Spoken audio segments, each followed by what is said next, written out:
Okay, so let's just jump right into a situation that I think is extremely common. You've done all the hard work. You've sworn off the bread. You've said goodbye to sugar. Yeah. You are all in on this high-fat, low-carb life, and yet the scale is just giving you the silent treatment. It's not moving. Right. It feels like your metabolism is holding some kind of intervention for you in your liver. Why is everything working against you? It is the universal roadblock, I think, for any big dietary change. People focus on the one thing they can measure, right? The carb count. The easy number. The easy number, and they totally miss all the hidden sort of biological and lifestyle saboteurs that are working against them in the background. So we're not just talking about, eating a few too many almonds here. We're on a deep dive mission to find out why your body might be internally creating sugar while you're meticulously avoiding it. Exactly. Our mission today is to give you that full picture of all the roadblocks so you can actually unlock the benefits of keto. Whether your goal is weight loss, better energy, or, managing a chronic issue like diabetes. And just for a quick baseline, keto means what? It just means keeping your carbs below about 50 grams a day. And we're focusing on net carbs here. So that's your total carbs minus the fiber. If you go over that, the metabolic switch just... Yeah. It won't happen. Simple on paper. Yeah. But this is where we hit our first, and I got to say, probably our most delicious roadblock. Yeah. Dirty keto. Yes. Section 1 is all about the sneaky saboteurs on your plate, and dirty keto is definitely the champion of that. Dirty keto is what happens when you go low carb. Oh. But you completely stop caring about ingredient quality. It becomes this sort of edible science project. Yeah. We've all done it. You go to the drive-thru, you order a giant stack of burger patties with cheese and bacon, no bun, and you think, I won. Yeah. Low carb, yes. But is your body happy about it? And it's so insidious because it's often hiding in the products that are actually labeled keto. Yeah. You grab an Atkins bar, a Quest bar, Right. and it boasts like 2 or 3 grams of net carbs. But then you flip it over, and the ingredient list is this terrifyingly long scroll of synthetic compounds. It's a chemistry textbook. You're talking about things like polydextrose, weird protein blends, Yeah. and they often cause that bloating and just taste like disappointment. And the real irony is that these processed ingredients, even though they're technically low carb, they signal to your body that you're just eating junk. I've seen so many people on these restrictive plans that use poor quality soy or whey isolates. Yeah. And sure, they do lose weight at first, but they look terrible. Their hair gets dry, their skin looks aged. They just feel run down. So you lost the weight, but you kind of lost your vitality along with it. Exactly. Not sustainable. Not healthy. Which brings us perfectly to mistake number 2, which is where good intentions go completely sideways. Overdoing the fat and snacking. You hear keto is high fat, so you start dumping MCT oil in your coffee, adding butter to everything, and snacking on fat bombs all day. This is where the logic breaks down for a lot of people. You are burning fat. Yes, you're in ketosis, but you're burning the dietary fat you just ate 5 minutes ago. Not the fat that's already on your hips. Not the fat on your hips. Your body has zero incentive to tap into its own reserves because you keep refueling the furnace from the outside. So it's the fix. The big solution seems to be pairing keto with intermittent fasting, or IF. It is absolutely crucial. If you're constantly eating, even pure fat, your insulin level stays active. And insulin is the fat storage hormone. Right. It has to drop for your body to even consider switching to burning its own fat.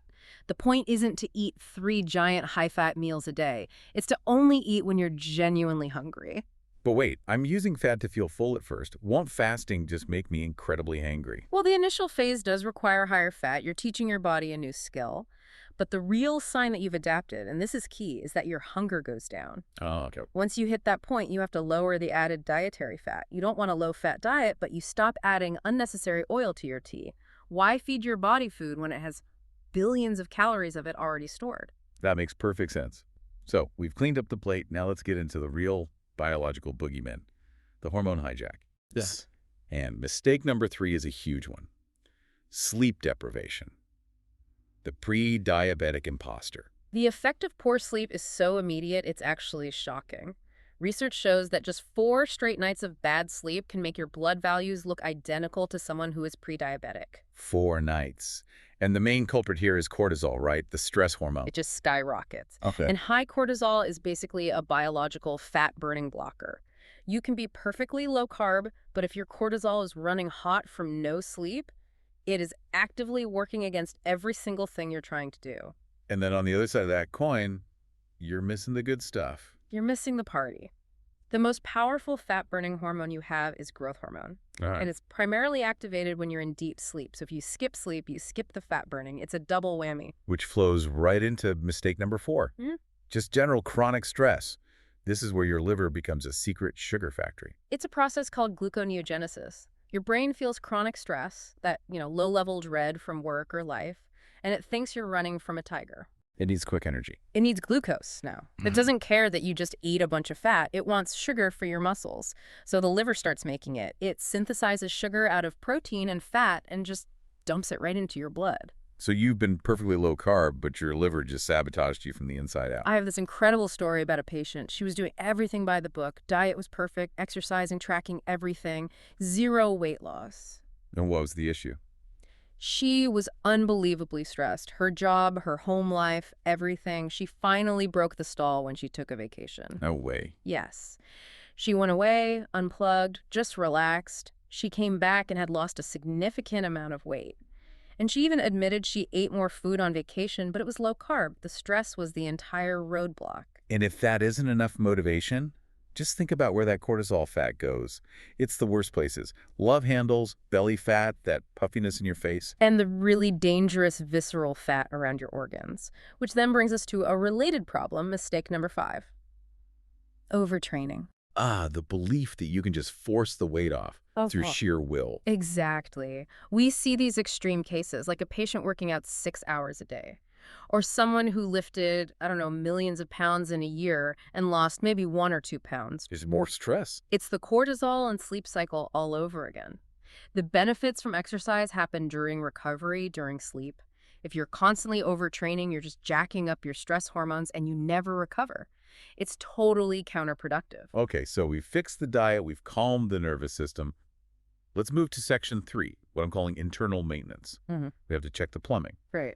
Starting with mistake number 6. A clogged system. We're talking liver, bile, and gallbladder. This is where fat digestion can get really jammed up. So your liver makes bile. Bile is essential for breaking down fats.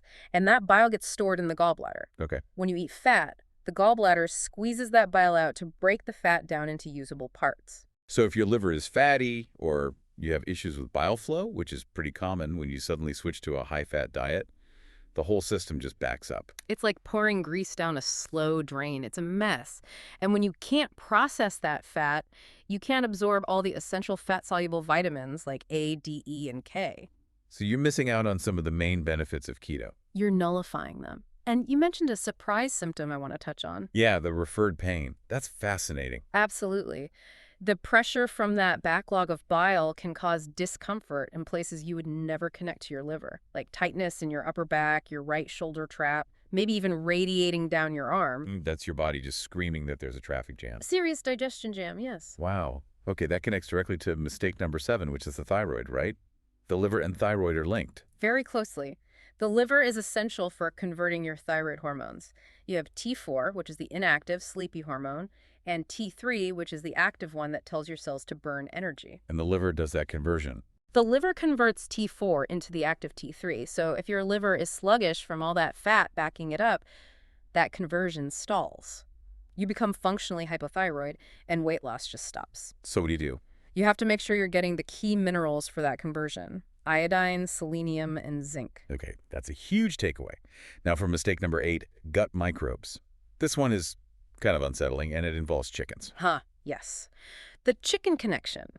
In the animal industry, one of the main ways they fatten up chickens and cattle quickly is by giving them antibiotics. Right. Because it destroys their gut microbes, which completely changes how their body regulates weight. The connection is massive. So if you have a history of antibiotic use or gut damage, your internal ecosystem could be fighting against you. It's like trying to run a marathon with flat tires. Perfect analogy. You have to reestablish that internal garden. We know certain microbes like Luteri are often missing in people who struggle with weight. Getting those back can be the key that finally unlocks everything. All right, let's move to our last section. Hidden helpers and reframing success. Mistake number 9 seems so simple. Lack of sun and vitamin D. The seasonal sabotage. People naturally lose more weight in the summer. It's not a coincidence. Vitamin D is vital for preventing insulin resistance. Which is the first step toward prediabetes. It is. Being low in vitamin D just accelerates all of your metabolic problems, but it's more than just vitamin D, right? Right. What else does the sun do? Sun exposure actually boosts melatonin production in your cells. Melatonin is a powerful antioxidant, and it improves your sleep. Plus, it increases serotonin, which lifts your mood. If you're doing keto but living like a vampire, you're missing out. Okay, finally, mistake number 10. Focusing on the wrong metrics. The scale is a liar. It can be, especially if you're working out. You could be building dense, active muscle while you're losing less dense, harmful fat. The number on the scale might not budge, but you're getting healthier. And muscle is key, because it's always burning fuel. It's your furnace. And remember, that initial big drop in weight, the first 5-10 pounds, is mostly just water. After that, 2 pounds a week is ambitious. 1 pound is often fantastic progress. So we need better indicators of success. Exactly. Look for the real markers. Is your appetite going down? That's proof you're in deep ketosis. Can you go hours between meals without being hungry? Do you feel stronger? Is your energy more stable? Those are the true signs of healing. And one last pitfall. The cheat day. The ultimate self-sabotage. It can take 3, 4, even 5 days to get truly into fat-burning mode. And how long to get knocked out? Minutes. One high-sugar meal and you're out. If you do that every week, you spend your entire life just cycling in and out of adaptation. You'll never see the real benefits. Okay, so we've covered everything from synthetic sugars to stressed out livers. What's the big picture here? What's the root problem? It all comes back to one core condition: metabolic inflexibility. This is the problem in most chronic disease. Your body's cells are surrounded by fuel, both fat and sugar, but they literally can't use it. They become insulin resistant. They've become resistant to protect themselves from the constant flood of modern food, so they're starving in the middle of abundance. The pantry is full, but the door is locked. Precisely. And the beauty of ketones is that they are an alternative fuel that can bypass that lock. They can get direct, clean energy right into those struggling cells, even brain cells. That's why it's so healing. It can reverse conditions like type 2 diabetes in as little as 10 weeks sometimes. That really is the deep dive takeaway then. Oh. The problem usually isn't the diet itself, but the lifestyle we built onto it. The stress, the poor sleep, the fake healthy food. I mean, if taking a single vacation can fix a metabolic stall, just imagine what fixing your sleep and your stress could do for your whole system. It forces you to rethink everything. We know that eating constantly is a very modern and very detrimental habit.